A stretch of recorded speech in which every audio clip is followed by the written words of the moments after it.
மீண்டும் கேப்டன் ஆகிறாரா விராட் கோலி? வணக்கம் and welcome to cricket Challengers Tamil channel. So இந்த வீடியோவில் நம்ம விராட் கோலியோட கேப்டன்சி அப்டேட் தான் பார்க்க போகிறோம். ஸோ விராட் கோலியை பொறுத்த வரைக்கும் எகெயின் IPL 2025 RCB டீம் அவருக்கு கேப்டன்சி வெஞ்சரை வழங்குறதுக்கான வாய்ப்புகள் ரொம்ப பிரகாசமாக இருக்குது அப்படிங்கிறத இப்போ ஹிந்துஸ்தான் டைம்ஸில் ரொம்பவே தெளிவாக பேசியிருக்காங்க.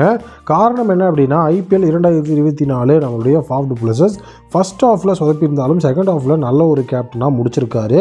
பட் கண்டிப்பாக இந்த ஒரு இயர் அவருக்கு கேப்டன்சியை கொடுத்தாலும் அதுக்கப்புறம் கண்டிப்பாக ஒரு யங் கேப்டன் வேணும் அப்படிங்கிற மாதிரியும், புதிய கேப்டன்சி அதுக்கப்புறம் லீடர்ஷிப்காக RCB தேடுவாங்க அப்படிங்கிற மாதிரி ஒரு விஷயங்கள் இருக்குது. பட் இது எந்த அளவுக்கு இவ்வளோ சீக்கிரம் நடக்குமா அப்படிங்கிறது தெரியல. காரணம் என்ன அப்படின்னு பார்த்தீங்கன்னா, ஃபாஃப் டு பிளஸஸ் அவர் இன்னுமே இன்டர்நேஷ்னல் டீமில் இல்லைனாலுமே ஃப்ரான்ச்சைஸ் கிரிக்கெட் ரெகுலராக ஆடிட்டுருக்கிறாரு. CPL அது மட்டும் இல்லாமல் ஸோ அவர் SA T20 லீக் எல்லாத்துலேயுமே நம்ம அவரை பார்க்க முடியுது. ஸோ அப்படி இருக்கும்போது ஃப்ரான்ச்சைஸ் லீக் IPLல மட்டும்தான் அவர் ஆடுறாரு அப்படின்னா கூட சரி ஓகே அப்படிங்கிற மாதிரி நம்ம சொல்லலாம்.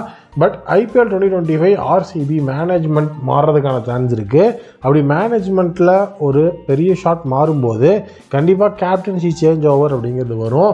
ஏன்னா லாஸ்ட் டைமும் கேப்டன்சி சேஞ்ச் ஓவர் மேனேஜ்மெண்ட் மாறும்போது நடந்திருக்கு. ப்ளஸ் அந்த டைமில் நடக்கிறதுக்கான பாசிபிலிட்டியை விராட் கோலி ஏற்படுத்தி கொடுத்துருந்தாரு. ஸோ இப்போது அதை ஹிந்துஸ்தான் டைம்ஸும் ஒடிஷா டிவியும் தான் கன்ஃபார்ம் பண்ணியிருக்கிறாங்க. கேப்டன்சி அப்படிங்கிறது கண்டிப்பாக விராட் கோலி பக்கம் போகுன்னு.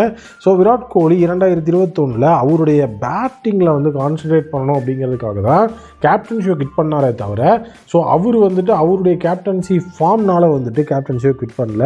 ஸோ அதனால் கண்டிப்பாக RCB IPL 2025 கேப்டன்சியை விராட் கோலி கொடுப்பாங்க. ப்ளஸ் அவருடைய பீரியட் டைம் அப்படிங்கிறதும் 2025 எடுத்து வச்சு பார்த்தோம்னாலே இன்னும் 5 வருஷம் அவர் ஃப்ரான்ச்சைஸ் கிரிக்கெட் விளையாடுவார். ஸோ அப்படி இருக்கும்போது RCBக்கு ஒரு புது கேப்டன் அன்டில் 2030 வரைக்கும் தேவையில்ல.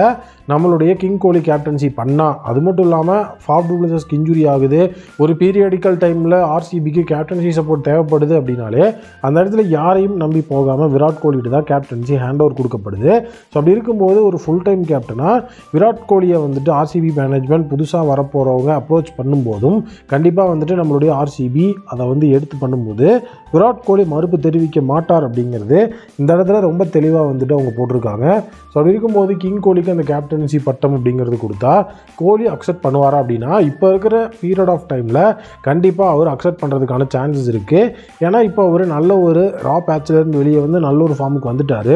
அப்படி இருக்கும்போது கிங் கோலி கேப்டன்சி அட்டாச் பண்ணி அந்த இடத்துல நம்ம ஒரு ஆஃபர் பண்ணோன்னா அதையும் சரி ஓகே ஒரு கை பார்த்துடலான்னு சொல்லி கிங் கோலி வருவார். இதை பற்றி நீங்கள் என்ன நினைக்கிறீங்க அப்படிங்கிற உங்களுடைய ஒப்பீனியனை கமெண்ட் செக்ஷனில் சொல்லுங்கள்.